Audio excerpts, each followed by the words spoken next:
தமிழ்நாடு புதுச்சேரியில் அக்டோபர் 5ஆம் தேதி வரை கனமழை பெய்யக்கூடும் என்று வானிலை ஆய்வு மையம் அறிவிப்பை வெளியிட்டுள்ளது. கூடுதல் விவரங்களை செய்தியாளர் மணிவண்ணன் வழங்க கேட்கலாம். வணக்கம் மணிவண்ணன், இந்த வானிலை ஆய்வு மையம் குறித்த கூடுதல் விவரங்கள் என்ன?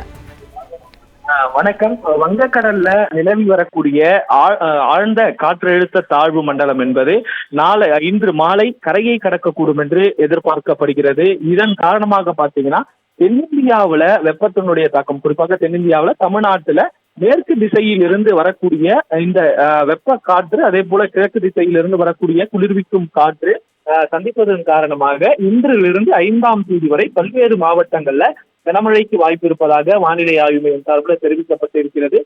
இன்றைய தினம் செங்கல்பட்டு, விழுப்புரம், கடலூர், அதே போல புதுச்சேரியிலும் நாளை சேலம், கள்ளக்குறிச்சி, விழுப்புரம், திருவண்ணாமலை, செங்கல்பட்டு, காஞ்சிபுரம் உள்ளிட்ட மாவட்டங்களிலும் அக்டோபர் 4ஆம் தேதி தலைநகர் சென்னையிலும் கனமழைக்கு வாய்ப்பு இருப்பதாக வானிலை ஆய்வு மையம் சார்பில் தெரிவிக்கப்பட்டிருக்கிறது.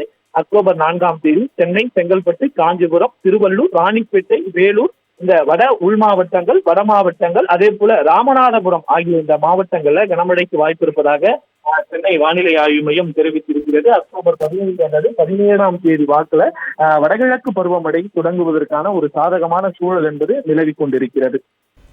கூடுதல் விவரங்களுக்கு நன்றி மணிவண்ணன்.